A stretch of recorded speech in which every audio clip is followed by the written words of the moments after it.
fellow constitutionalists, and welcome to the Thursday edition of the Dan Clements Show, a Christian political talk show. I'm your host, Dan Clements, your constitutional warrior fighting for your right just to be an American. It is October 5th in the year of our Lord 2017. Remember, we're hyphen-free, PC-free zone, God is still in control, and He does love you. And we do what we do here at the Dan Clements Show, knowing the fear of the Lord, we persuade folks of the truth. And I'm broadcasting live from the Hemlock Studios here in the beautiful central Susquehanna Valley in the great Keystone State. I just want to thank everybody over on Blog Talk Radio. Had a fantastic past couple days on downloads and listeners to the show. I want to thank everybody. I want to thank everybody on YouTube for starting to watch my videos a little bit more. If you've noticed on YouTube, this is a little piece of advice for folks. Please seek out YouTube channels that actually talk about doing things better on YouTube. Now, there's some videos out there that I watched where they said, well, none of these work. Well, I'm here to tell you they do. I've been actually, if you've noticed the past, since Monday, I've actually created thumbnails, actually professional looking thumbnails by myself. And I'm not that creative, folks. But those thumbnails are part of the analytics with YouTube. I was just putting in generic tags that I had set up. I copy paste because they're just quicker. And I found out that that's a no-no. So I've been actually tagging my shows better with the content of the day. And that's showing. The video I did on Tuesday, it's one of on my daily broadcast on YouTube's one of my hugest. It's like 10 times as many viewers on that one video as any of them. I didn't go too far back in my history as any of them. So, you know, if you want to get on YouTube, take the time, which I didn't do. Take the time and do it right.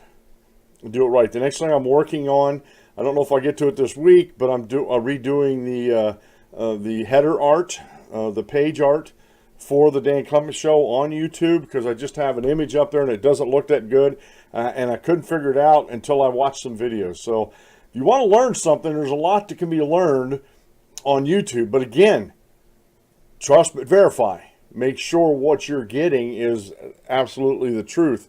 And as far as doing thumbnails and stuff like that, I have 3 computers up here. I can sit up here, I can create the thumbnail while he's talking about it on another computer. It's fantastic. It's a great way to do things, folks. Things have been really raging. Really raging in about the Las Vegas shootings that happened Sunday night. And we're already into Thursday, and you know this isn't going to calm down for a while. And I must needs to weigh in on this. And what I'm going to weigh in on now, and we talked about this a little bit yesterday, and this isn't the gist of my show. Today we're going to talk about, will gun control work? It depends on your point of view. And I'll leave it at that. It depends on your point of view. The other point I want to really talk about is the proliferation of conspiracy theory videos on YouTube with clickbait titles that are enticing you to click on them. I encourage folks to not click on those. I encourage folks on Facebook to not click on those. These people that weren't even there, that are looking at videos that are haphazard at best. They're not professional. They're smartphone videos. They're not the highest quality, especially in that low light. And all sorts of theories are coming out. Folks, don't buy into it. If you they're talking about shooters being on the 10th floor and shooters being elsewhere. But if you look at even the newsreels today, if you look at the pictures of the hotel front, there's only 2 windows, and they're up on the 32nd floor that were actually blown out by gunfire. That's the only way they could have. There's no way, I don't think, unless he'd had a sledgehammer with him, but I don't think they said that they found that.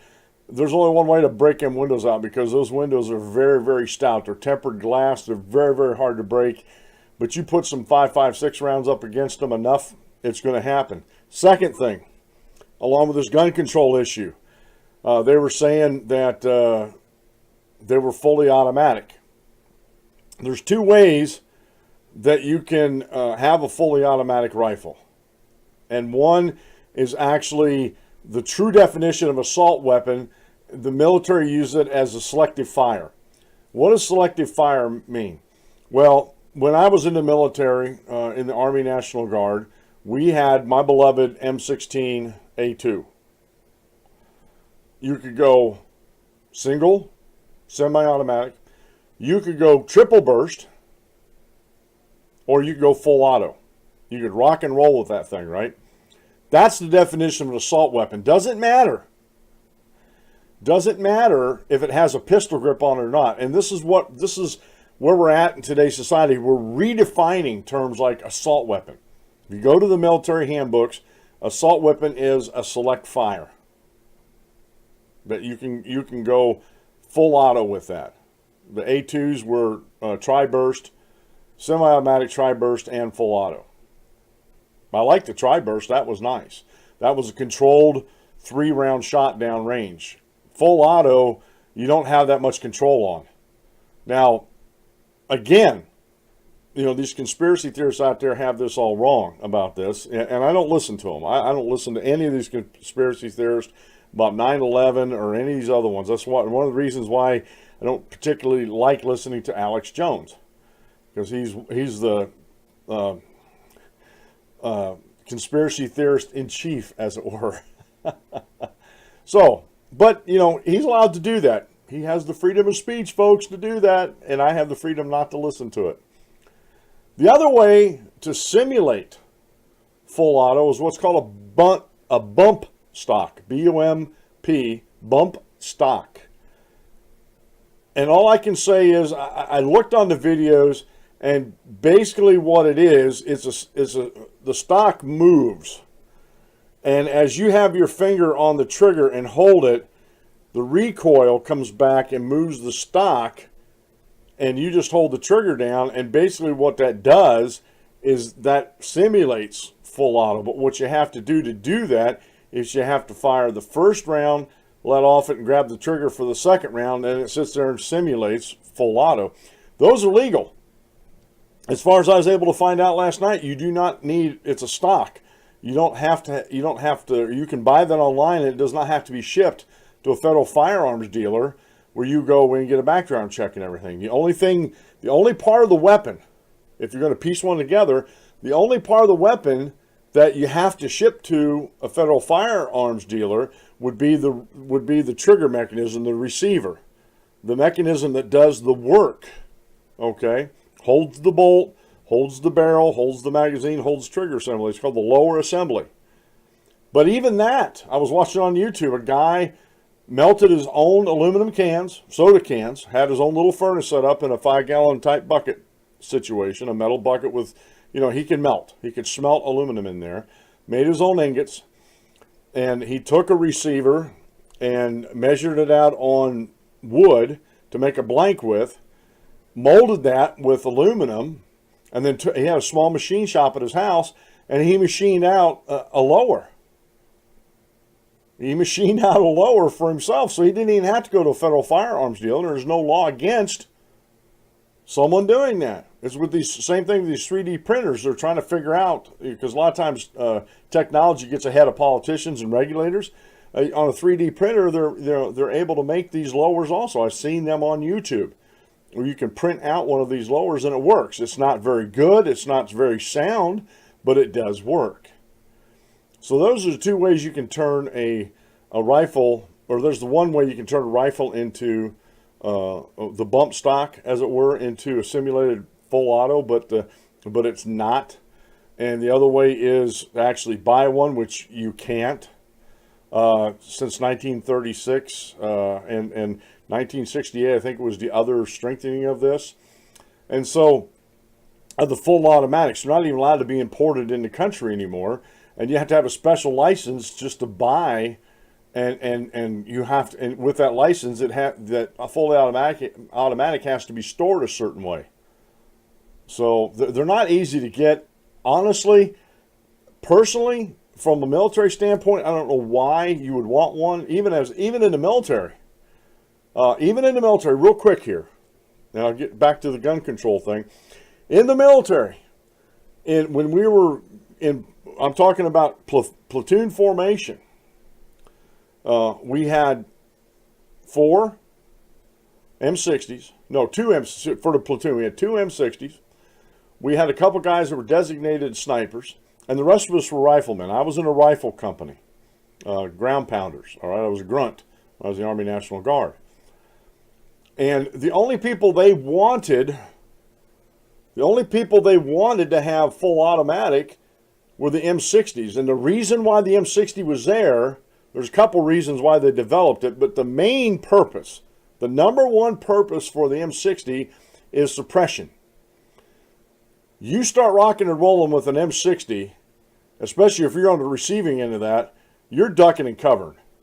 Because it's putting out a lot of bullets. It also has a maximum effective range of 1,100 meters. One of the reasons why it was developed, or well, it may not be one of the reasons why it was developed, but a secondary purpose of it, especially in Vietnam, it was used to take out snipers because it had an equivalent range to some of these snipers, and you could put a lot of bullets in a sniper's nest with that M60. But that was a secondary use. The main purpose was suppressive fire. And the rest of us riflemen, they did not want us on full auto. Because one, you don't have as much control on full auto as you do on single semi-automatic. And on semi-automatic, you can actually put your rounds where you want them. You can aim, take your time, and shoot. And folks, for civilian use, I don't even see, other than it might be fun. And trust me, it is fun if you're out on a range and you ever get a chance to shoot a weapon on full auto. It's fun. I'm sorry, but it is. However, it's impractical. It's impractical for regular use because of the amount of ammo you burn through is tremendous. The M16 had a 400 to 600 round per minute capacity. If you could fill up, let's say 500 rounds, you could shoot them in a minute. But again, it's not in a self-defense situation. It's not the amount of rounds you can put down range. It's the amount of rounds you can put down range accurately. It's the amount of rounds you can put down range accurately. And believe it or not, folks, revolvers, I've seen people shoot revolvers as fast as someone can shoot a semi-automatic. A dual-action revolver is essentially a semi-automatic because every squeeze of the trigger, you're firing around. Now, it's not gas-operated. Everything's mechanical on that, but it's the same principle as a semi-automatic that has the gas operation that reloads with the gas and carries more rounds. I have a Canik TPS 90, and it has an 18-round magazine. I can put one in the chamber and 18 in the magazine. It's 19 rounds. To me, that's more than enough for self-defense. Okay. But getting back to my main point, I know I belabored that a little bit, but I wanted people to understand it because there's so much misinformation going on out there today. Will gun control work? Again, that depends on your point of view. That depends on if you are freedom and liberty-loving person that believes in your God-given rights. I got into a discussion with somebody on Facebook yesterday about that. Well, our rights don't come from God. And I said, that depends on your point of view. I'm a Christian. I believe in the evidences that point to God. I believe that there is a God. And I believe that He endowed us with certain inalienable rights. That's where rights come from. But nonetheless, I told her in my statement there, nonetheless, no matter where your rights come from, they do not come from government. Now, she was trying to make the argument that they do, that rights come from government. No, the protection of rights in the United States are bound on government. We as American people, we chafe at someone saying, because I have a slip of the tongue with this a lot of times myself. I chafe at the idea that people say that our rights come from government, that they allow us to exercise our rights. Allow us? Excuse me? We had these rights before government ever existed. God forbid, if something ever happened in the United States and another government replaced the United States, I still have my rights. Now, the new government may suppress my rights and say I cannot exercise my rights, but that doesn't mean I still don't have them. Mankind is endowed with certain inalienable rights. The United States is one of the few countries that actually tries to protect all your rights. Now, we have folks out there that want to take away one of our rights. Our right to protect ourselves, to preserve our own lives. And we're going to talk about this on the show today. I got some quotes from the Founding Fathers because folks like my Facebook antagonists and some of my other social media folks that get this wrong, they misunderstand what the Second Amendment's there for. They continually, and I got a thing about Michael Moore too, they continually think it's about, the only reason we should have a firearm for is for hunting. For hunting. And the Second Amendment is not about hunting. When this country was founded, that was a foregone conclusion that you were going to go out and forage for yourself in certain situations. But a rifle for me, let's just take me for example. I don't necessarily need a rifle to go out and put meat in the freezer. I don't. I have in the past. I put a deer in the freezer and I love venison. But I can grow. I can take money that I have saved up and I can buy parcel land and I can raise some pigs or some beef, chickens, whatever, and put that in the freezer too. I don't need a rifle for that. So that argument where it's for shooting or sustenance, to supply your table with food, that's a hollow argument. And that's not what the Second Amendment's there for. Also, they get the idea, they mingle the idea of state militias with the National Guard. They're two totally separate things. The Founding Fathers defined state militias as any citizen of that state from 16 to 60 that was able and willing to carry a firearm. That was the state militia. The National Guard is a whole different animal. The National Guard is an extension of the federal government into the states. So they have a totally wrong idea about what the militia is. And so the problem with the gun control argument is if you come from an erroneous standpoint that is not backed up by facts and just uses emotions, you're not going to get the argument right. You're absolutely not going to get the argument right. And the problem with not getting the argument right is bad legislation usually follows that. I showed you yesterday on the show, Tucker Carlson was talking to a Democrat congressman from California. And the guy, it was like he was given a script before the interview and say, this is what you say and do not stray from that or else. And that's exactly what this guy did. Tucker Carlson got him to admit a couple things, but then he went back to his old talking points. Same thing with this gun show loophole or online buying loophole. That has been debunked so many times. But the problem is when they talk about these loopholes that aren't a loophole, it fits their narrative. And they can use that to emotionally motivate folks. And then, again, usually bad legislation follows. That's just a fact. So again, I asked the question, will gun control work? And hopefully by the time that we get done with the show here, you'll know a few more things maybe you didn't know before, and you'll understand the argument just a little bit better by the end of the show. Today's show is being brought to you by one of our affiliate marketing partners, GearXS.com.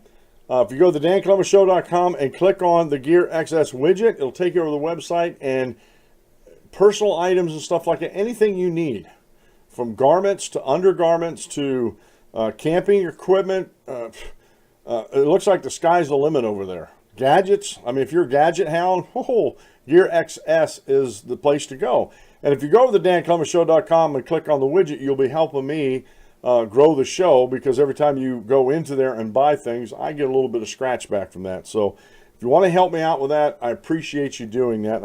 Again, I appreciate everybody that's been coming to the show. Today's daily Bible reading comes from 2 Corinthians chapter 11, verses 5 through 8. For I consider that I'm not at all inferior to the most eminent apostles, even though I am untrained in speech, yet I am not in knowledge. But we have been thoroughly manifested among you in all things. Did I commit sin in humbling myself that you might be exalted because I preached the gospel of God to you free of charge? I robbed other churches, taking wages from them to minister to you. So this is part of Paul in the 11th chapter of 2 Corinthians. This is part of Paul's defense of his apostleship.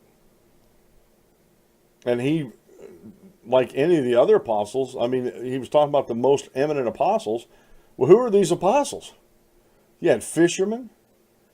You had tax collectors. You had this Pharisee now, Paul. It ran the gambit. But he says we've been thoroughly manifested among you in all things. That God would not have put them out there unless he equipped them, unless he gave them the helper of the Holy Spirit to do the things that they needed to do to preach the Word of God. It's just that simple, folks. Quote me comes from C.S. Lewis today. The most valuable thing the Psalms do for me is to express the same delight in God which made David dance. And right now, part of my daily Bible reading, I'm reading through the Psalms and the Proverbs. I do my Bible reading a little bit different than other folks do, but I really like the Psalms because, again, it expresses the same delight in God that made David dance. And I like reading them. I like getting that idea of the love that David had for God. Short Bible lesson today, put out by Wes McAdams over at radicallychristian.com. Are we saved by faith alone? That is a very important question that you need to answer for yourself, because there's a whole bunch, a ton of denominations out there that believe in faith only, that you pray Christ into your heart. And my only thought to you before you go over and read this is let the Bible speak to you on this subject, not what man thinks on this subject at all. All right. Now, will gun control work? And at the end of the show, I'll give you my, and you probably already know, if you know me and listen to me, you'll probably already know the answer to that question, will gun control work? But I will save that until the end in case you're a new listener to the show and you think, man, I think this guy is just full of himself and doesn't know what he's talking about. Hopefully by the end of the show, I'll prove that I know what I'm talking about. A couple of things about guns. And a couple of things, I'm going to get over here. Okay. I have this over here of the gun quotations of the Founding Fathers from the BuckeyeFirearms.org. Who knows better what the Second Amendment means than the Founding Fathers? Here are some powerful gun quotations from the Founding Fathers themselves. If you know of a gun quotation from a Founding Father not listed here, send it to us, but make sure it's not already listed, okay? This is from George Washington, the first annual address to both House of Congress, January 8th, 1790. A free people ought not only be armed, but disciplined. The next, and a bunch of them here are from Thomas Jefferson. Thomas Jefferson had quite a bit to say about the right to bear arms. No free man shall ever be debarred the use of arms. Thomas Jefferson, Virginia Constitution Draft 1776. Draft 1, excuse me. I prefer dangerous freedom over peaceful slavery. Thomas Jefferson, letter to James Madison, January 30th, 1787. Now, some people disqualify Thomas Jefferson when he says this because he was a slave owner, but they don't know history, they don't know what was going on at that time, and they need to shut their pie holes until they get all the facts, okay? They're just following a narrative when they say this kind of stuff. What country can preserve its liberties if their rulers are not warned from time to time that their people preserve the spirit of resistance?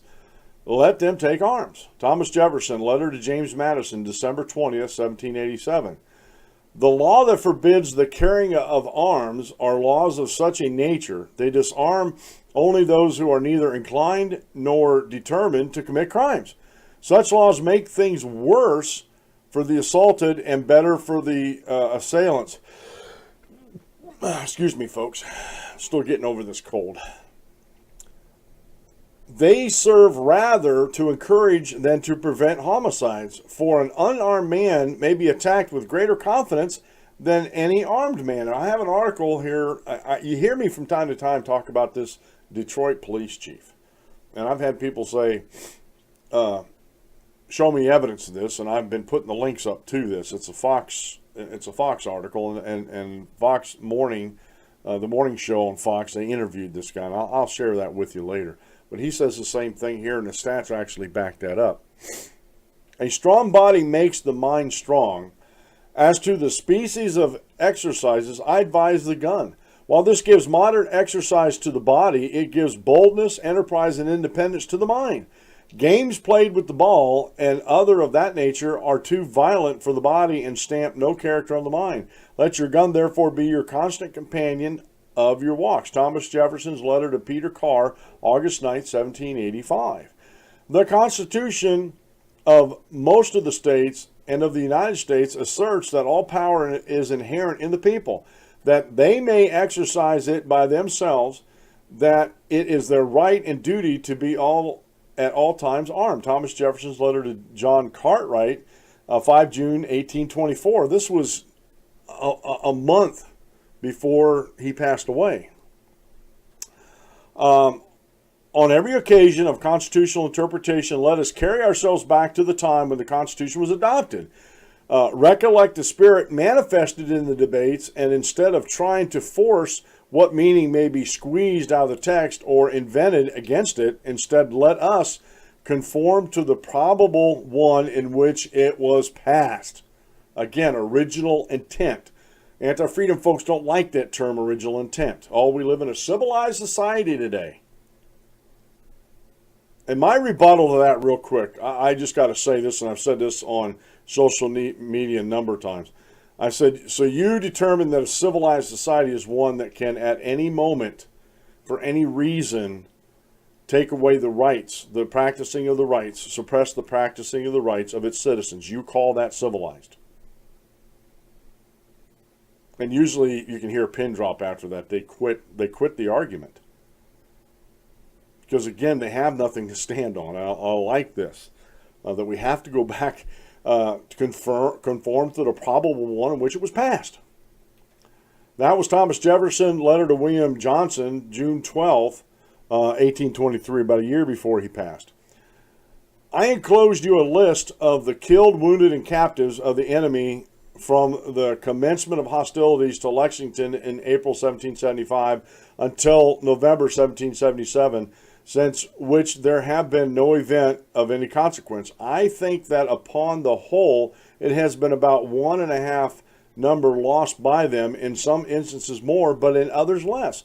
This difference is ascribed to our superiority in taking aim when we fire, every soldier in our army having been intimate with his gun from his infancy. Thomas Jefferson, letter to Giovanni Fabbroni, June 8th, 1778. And there's more than just Thomas Jefferson. I think he was the most prolific one that talked about this. They that give up essential liberty to obtain a little temporary safety deserve neither liberty nor safety. Benjamin Franklin, Historical Review of Pennsylvania, 1759. To disarm the people, it is the most effectual way to enslave them. George Mason, referencing advice given to the British Parliament by Pennsylvania Governor Sir William Keith, the debates in the several states' conventions on the adoption of the federal Constitution, June 14, 1788. I ask, who are the militia? They consist now of the whole people, except a few public officers. George Mason, addressed to the Virginia Ratifying Convention, June 4, 1788. Before a standing army can rule, the people must be disarmed, as they are in almost every country in Europe. The supreme power in America cannot enforce unjust laws by the sword because the whole body of the people are armed and constitute a force superior to any band of regular troops. Noah Webster, an examination of the leading principles of the federal Constitution, October 10, 1787. Besides the advantage of being armed with the American which the Americans possess over the people of almost every other nation, the existence of subordinate governments to which the people are attached and by which the militia officers are appointed, form a barrier against the enterprise of ambition more insurmountable than any which a simple government of any form can admit of. James Madison, Federalist Number 46, January 29, 1788. The right of the people to keep and bear arms shall not be infringed. A well-regulated militia composed of the body of the people trained to arms is the best and most natural defense of a free country. James Madison, Annals of Congress, or First Annals, of Congress, 434, June 8, 1789. The ultimate authority, wherever the derivative may be found, resides in the people alone, in the United States of America. And James Madison said this, Federalist Papers number 46, January 29, 1788. This is the idea that the Founding Fathers had, that the body of people, the American citizen, was sovereign and created the states, which created the federal government. That's the proper order of things in the United States of America today. A lot of people have that backwards, but that is the proper order of things as the country was laid out. So we got to go back to the original intent, why these things happened, or why they fought these things. Necessary is the plea of every infringement of human freedom. It is the argument of tyrants. It is a creed of slaves. William Pitt the Younger, speech in the House of Commons, November 18, 1783. This is talking about taking your guns away from you, folks. A militia, when properly formed, are in fact the people themselves and include, according to the past and general usage of the states, all men capable of bearing arms. To preserve liberty, it is essential that the whole body of the people always possess arms and be taught alike, especially when young, how to use them. Richard Henry Lee, Federal Farmer number 18, January 25th, 1788. Guard with jealous attention the public liberty. Suspect everyone who approaches that jewel. Unfortunately, nothing will preserve it but downright force. Whenever you give up that force, you are ruined. The great object is that every man be armed. Everyone who is able might have a gun. Patrick Henry, speech to the Virginia Ratifying Convention, June 5th, 1788. This may be considered as the true palladium of liberty. The right of self-defense is the first law of nature. In most governments, it has been the study of rulers to confine the right within the narrowest limits possible. Wherever standing armies are kept up, and the right of the people to keep and bear arms is under any color or pretext whatsoever prohibited, liberty, if not already annihilated, is on the brink of destruction. St. George Tucker, Blackstone's Commentaries on the Laws of England, 1803. The supposed quietude of a good man allures the ruffian, when on the other hand, arms, like law, discourage and keep the invader and the plunderer in awe and preserve order in the world as well as property. The balance of power is the scale of peace. The same balance would be preserved were all the world destitute of arms, for all would be alike. But since some will not, others dare not lay them aside. And while a single nation refuses to lay them down, it is proper that all should keep them up. Horrid mischief would ensue were one half of the world deprived of the use of them. For while avarice and ambition have a place in the heart of all of men, the weak will become a prey to the strong. The history of every age and nation establishes these truths, and facts need little arguments when they prove themselves. Thomas Paine, Thoughts on Defensive War in Pennsylvania Magazine, July 1775. The Constitution will never be construed to prevent the people of the United States of their peace, who are peaceful citizens, from keeping their own arms. Samuel Adams, Massachusetts Ratifying Convention, 1788. The right of citizens to keep and bear arms has justly been considered as the palladium of the liberties of a republic, since it offers a strong moral check against the usurpation and arbitrary power of rulers, and will generally, even if these are successful in the first instance, enable the people to resist and triumph over them. Joseph Story, Commentaries on the Constitution of the United States, 1838. And folks, I could read on and on and on. It goes even further. Not that I'm wasting time. I just don't want to spend the whole show just talking about these particular things, these quotes from the Founding Fathers. And it's very, very interesting read to go through. And there's more on top of that. And so my point in saying all that is because the arguments that they're using, and I just got to find this real quick. It's in yesterday's show notes. Just let me bring this up. I'm still going to get into this and type out a rebuttal and do a video on this. I'm absolutely going to do this, folks. This is from Kimberly Eaton on Facebook. She sent it to the editor. Letters to the editor of the Daily Item in Sunbury, PA. It's our local newspaper. My longest but necessary op-ed rant on to the paper today. Share with my permission. There's her permission right there. She starts out on this. She says, no American citizen, none, has any reason to own high-capacity ammo clips and assault weapons. Again, she misdefines assault weapon. Assault weapon, properly defined, is selective fire. Single, tri-burst, or full auto. Okay, so first sentence, totally wrong. Just totally wrong. These weapons are specifically designed with this single purpose to kill as many of whatever living creatures they are aimed towards at the most rapid rate possible. She did get that right, except, again, an AR-15 is not an assault weapon. It may look like it, but it isn't. Just because something looks like something doesn't mean that it is. Okay? A wolf in sheep's clothing may look like a sheep, still a wolf. As it were, okay? But we simply don't do such things in a civilized society unless, of course, we allow people to buy and own the very tools of such actions. Then our only protection from the rapid shooting of many people at one time, aka mass shootings, is hoping to God, little g, she puts in her article there, that the person doesn't ever use these tools for their intended purpose. Yes, it is really that stupid. So what she's trying to do, starting off in this, is first she insults everybody. And that's just these ethical humanists, these social democrats. That's what they do. You're not smart enough to do what you need to do, so you're dumb. And you're really that stupid if you think this. She's trying to wrap this up in some type of emotional argument, which doesn't hold water at all. We talked about this on the show yesterday. We talked about the police shootings and, the police being killed and the police killing suspects.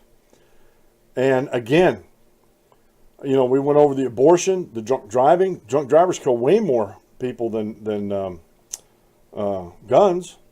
But where's the outrage? We're going to outlaw the cars because someone does something stupid in a car? It's not the guns. I know this sounds cliche, but this is the absolute fact. It's not guns that kill people. It's people with guns that kill people. That gun is amoral. That gun cannot move on its own. I can put my pistol by the front door, and everybody that walks up to my front door, the UPS guy was just here delivering my Rocky Mountain High Brands lemonade. If I had that pistol on the bench in my foyer in the front door, my little airlock area as it was, that UPS guy would be safe every time he came to the door because that pistol is my pistol is the laziest gun in the world. It will not protect me one iota by itself. I have to do everything for it. And see, but they try to put this into these anti-freedom ethical humanists out there. They try to put this in some type of emotional moral argument. And they fall flat because they're coming from a bad standpoint. No American citizen, none, has any reason for high-capacity ammo clips and assault weapons. None. I just read you what the Founding Fathers were talking about and were thinking about, and they just came out of a tyranny with Britain. We have never, not my generation, not the generation before me, not the generation that's coming up now, have lived under a hard tyranny like the colonists did under British rule. Now, some would say we're living under a soft tyranny with all the regulations and, all this kind of stuff, and I would happen to agree with them, although right now, not on a massive scale, but right now, we're not being forced, as American people to take these things up. And one of the reasons why is because we have the militia, a well-armed citizenry. Why do you think the IRS has tactical teams, EPA, Department of Interior, Department of Education? Why do they have these tactical teams? In order to totally take over and enforce your thoughts on somebody, you have to use force. And the easiest way to use force in the modern world today is through firearms. She goes on to say, but that's all right. I'm addressing anyone who defends the right to own these lethal weapons of war. Everyone will make it all okay with their unified thoughts and prayers, hand-wringing and some candlelight vigils every time it happens again, and it will happen again, so you'd better buy more candles. They're on sale today, mass shooting special. Everything's emotional. We got to stir up people's emotion. Don't even try to defend the sale of assault weapons to our citizenry by suggesting doing better background checks. The case in Las Vegas, as well as in Sandy Hook, both illustrate the woeful limitations of background checks. Now, again, the stories are coming out. Yes, this guy bought all of his guns legally. In the case of Sandy Hook, oops, she got that wrong. That young person, they weren't his firearms. They were his mom's. And his mom didn't do the shooting. He did. So he illegally obtained those weapons, to kill those children at Sandy Hook. Oops. Oh, get your story straight, folks. No red flag, no signs, no history, and oops. If there are, your irresponsible mother will just unwittingly buy your war weapons for you. You could even steal them from someone else. There are plenty just lying around. No, they're not just lying around. Oh, go out in the street and pick them up. They're just lying around. We can just gather them up by the bushel. Take them home with us.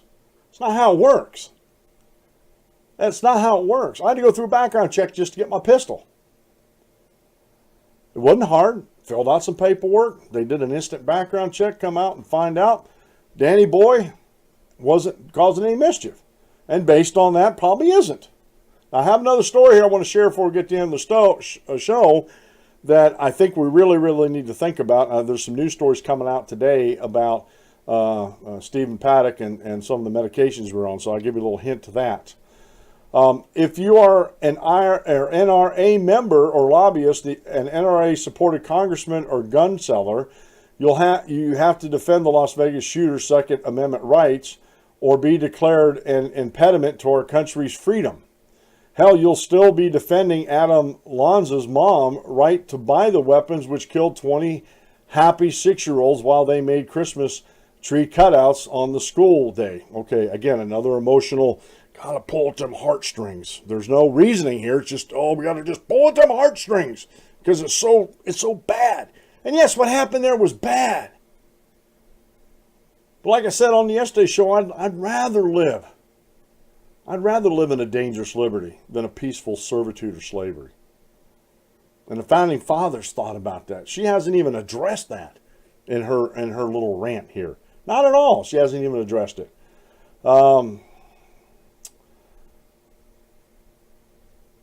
Then you'd argue that some people just slip through the cracks of a background check, or guns fall into the wrong hands, and it's an unfortunate price we sometimes must pay for our freedoms. Okay, again, I don't hear her ranting about how many people die from drunk drivers who literally, I'm going to go out and drink, I did not make provisions for myself to get myself home, and I'm going to use my own vehicle to drive myself home and possibly kill and maim somebody. That's a worse problem than murders by guns. That's a worse problem. Don't hear her saying anything about that. In this country, after a certain age, you have the freedom to drink all you want. You just don't have the freedoms to go out and drive your vehicle. It's legal to own a vehicle. It's legal to drive around as long as you're licensed and the car's insured and has a license on it. You know, people think that owning a car is a right and a driver's license and everything's rights. No, it's a privilege extended to you by the state. I don't want to get into that, but she doesn't cover that at all. She doesn't even address that at all, okay? Surely there must have been, wait a minute, let me go back here. Or perhaps you'd argue that a gun-toting good guy, casually armed to the teeth with specialized weapons and highly trained marksmanship capabilities, surely there must have been one at the concert, could have stopped Paddock's relentless fusillade from the 38th floor of the Las Vegas hotel. A well-placed good guy may have saved at least half of those 58 people, and Sandy Hook Elementary should have had better locks, bulletproof glass, and teachers with guns in their desk drawers, right? Yeah. I don't care how old you are. If you come in spraying bullets, you need to be stopped. These gun-free zones, folks, if you look, a lot of these places, and Las Vegas, I'm still looking into that, but I think they do have, in the city limits, they have restricted, gun usage in the city limits, just like Chicago does. I'm pretty sure of that. These gun-free zones are where most of these mass shootings take place. The Aurora Theater, Oregon. I got a list of these things, right? All right. She has a little bit more to go here. And I'm going to be putting a video out in this, and I already have on my laptop a rebuttal started to this. Such complete cognitive dissonance is a product of willful ignorance and exactly as stupid as the way that just read. Yet, we remain a country where you or your mother, sister, brother, or even your child carrying on with the celebration of everyday life can meet their death in a meaningless puddle of their own and the stranger's blood, murdered by a deranged killer who never even knew them. It will take much, much more than additional bumper stickers, phone calls, which are taken by congressional office aides, strongly worded letters, and 1,000 protest marches across the country to get through to the gun money lovers and the so-called sportsmen who are quite simply disillusional amosexuals. Amosexuals, new word she put out there. They are all oblivious to or in denial of the real horror that they have sold people's lives, including children, and the lives of countless innocents to come for the political careers or to assuage their phobic paranoia or indulge their enjoyment of gun sports, which assumes there are valid gun sports which involve assault weapons. Again, her misunderstanding of use of these assault weapons, okay? Isn't it really a matter of these sportsmen simply getting high on the feeling of power they derive by shooting them? If in one's honest reflection this is admitted to be the case, may I suggest paintball war games as an alternative, and perhaps a very good therapist to get past your paranoid personality disorder and perceived personal inadequacies. Again, personal attacks, emotional, personal attacks, emotional. Almost like a cheerleader here, right? The whole thing is just laced with this. No facts, or very few facts. She got some things right, but everything's from an emotional standpoint, not from a fact-filled standpoint.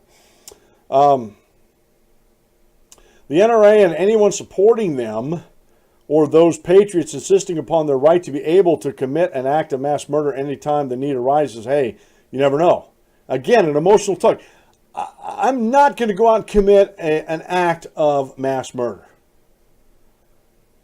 And out of all the deaths that happen in the United States, those are the least in number.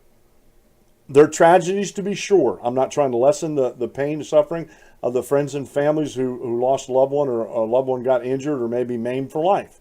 I'm not trying to diminish that at all. But the way she puts this out, that everybody that's a member of the NRA and anybody that owns guns, especially her false term of assault weapon, is a potential mass murder. And she says they're complicit in the continual carnage of hundreds of innocent people's death.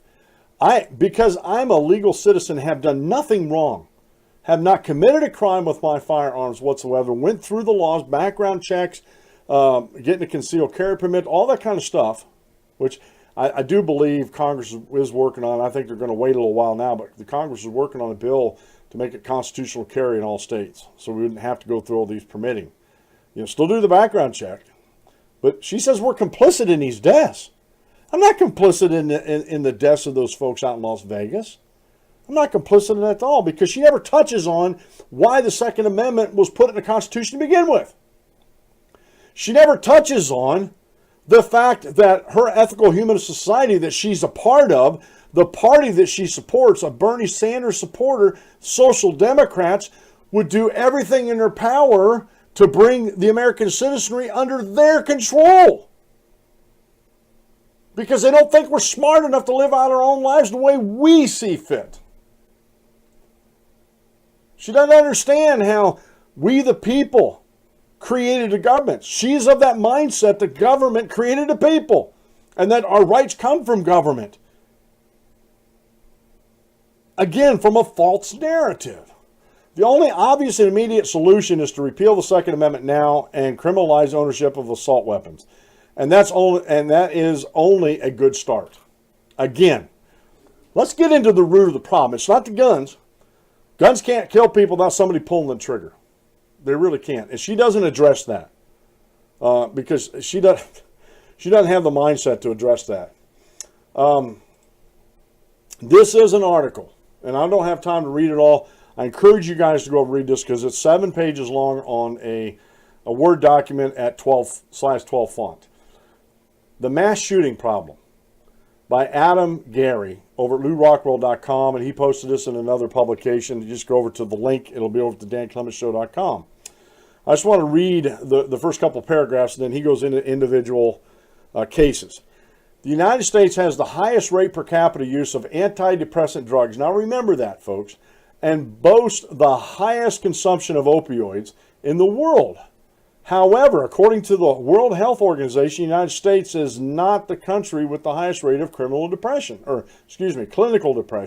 in spite of the U.S. doctors tending to overdiagnose mental disorders in comparison with global averages. And there's links to all these, and I'll check these links out. This is a really good article here, folks. So moreover, there is clear linkage between criminals who engage in the mass shooting attacks and their use of psychotropic antidepressant drugs.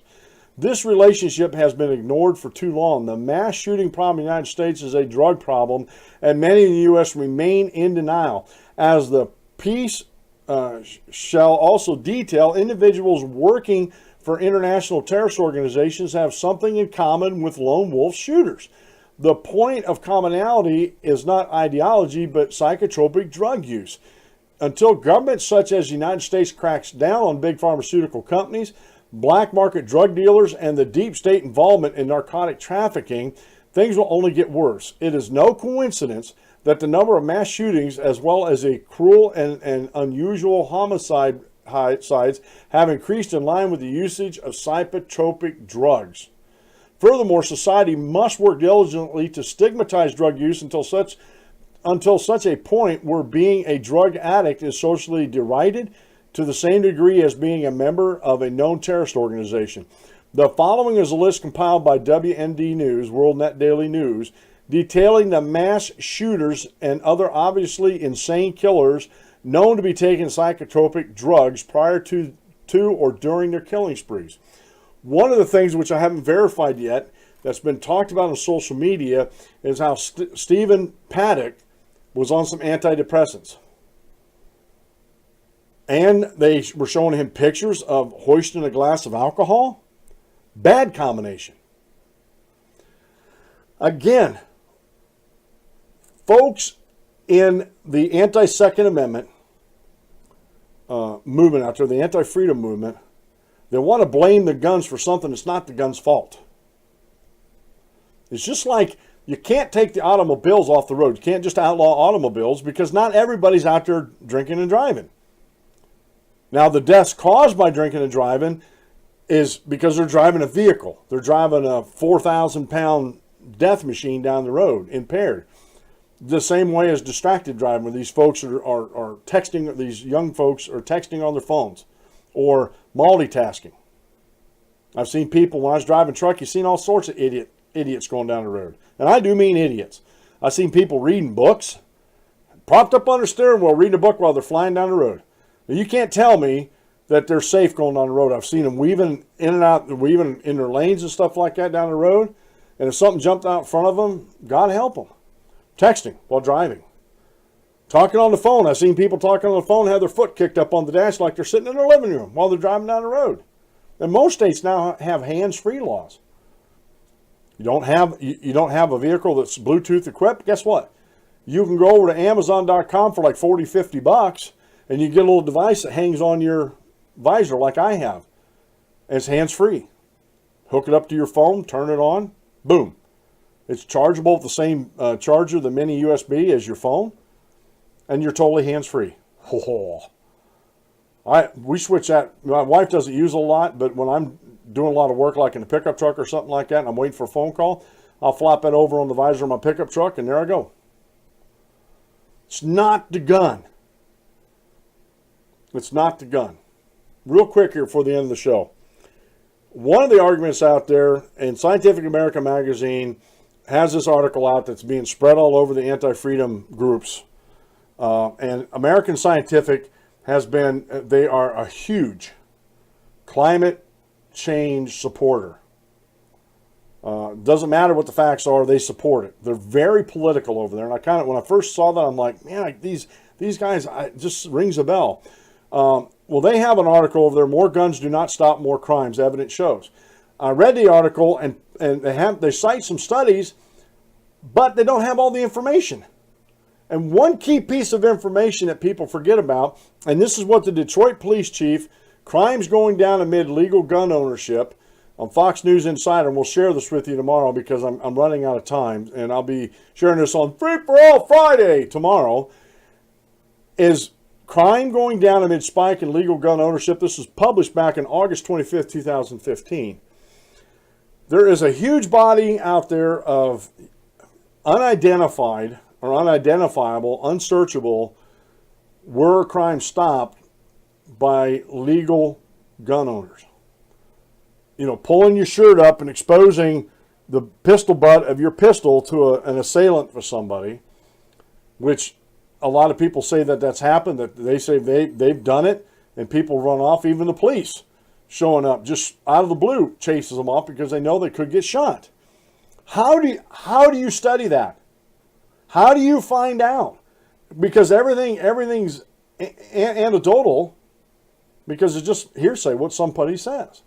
And do you think the criminal's going to, hey, Mr. Policeman, this person pointed a gun at me over here while I was trying to steal from this store? That's not going to happen. That's not going to happen at all. A lot of times if nothing happens, nothing's reported. So how can you have a study, more guns do not stop crimes, more crimes, evidence shows, when you don't even have all the facts? That made me suspicious right there, and I shared my suspicions. Of course, I'm an idiot and don't know what I'm talking about, folks. Oh, folks, I've had fun today. Remember, tomorrow's Free for All Friday, so I'll see you tomorrow at noon. This has been the Dan Clements Show. I'm your host, Dan Clements, your constitutional warrior. If you aim at nothing, you hit it every time. Have a great rest of the day, and God bless, and we'll see you tomorrow at noon.